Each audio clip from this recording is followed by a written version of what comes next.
Produktion bei mir anfängt, es ist auch immer wirklich eine spontane Entscheidung. Meistens fange ich mit einem Gerät an. Bei mir entstehen fast alle Sounds mit analogen Geräten, obwohl es dann später bei Computer landet und Effektgeräte dann wiederum nicht analog sind. Aber es ist meistens dann einfach, dass ich mir zum Beispiel wie diesen Moog Prodigy einfach mal hinsetze, anfangen an drum zu schrauben und einfach mal um zu sehen, was passiert. Und den hier zum Beispiel habe ich auch wirklich fast bei jedem Track von mir drin. Meistens sind das Basslines, aber es kann dann auch mal so eine verrückte Effekt-Sound sein wie oder einfach mal sehen, was passiert.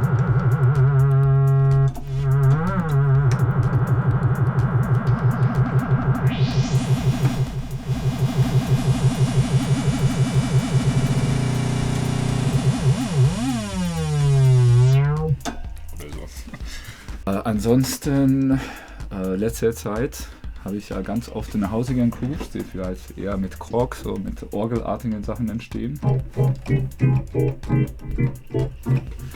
Drum Machines, Machine Drum ist eigentlich auch immer dabei.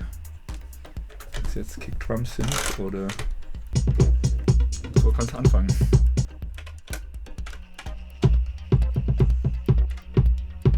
Das typische Anfang. Klingt schon nach Techno.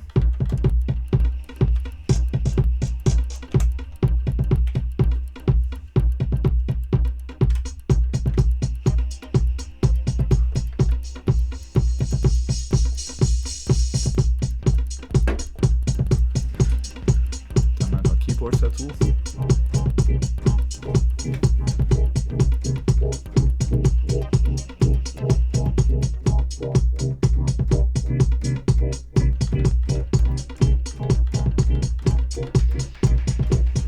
So kannst du anfangen.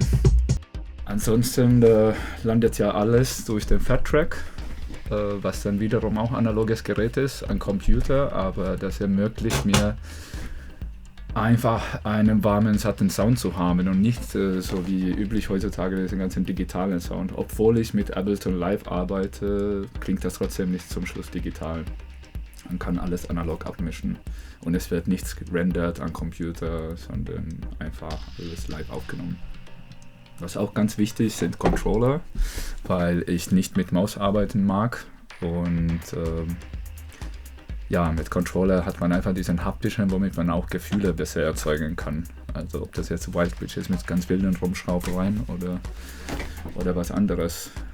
Was auch ganz wichtig ist bei mir, sind immer verschiedene Instrumente, die man dann auch auf Reisen, ob es jetzt irgendwie wie ich bei hier in Mexiko war oder mal ein Frosch in Thailand.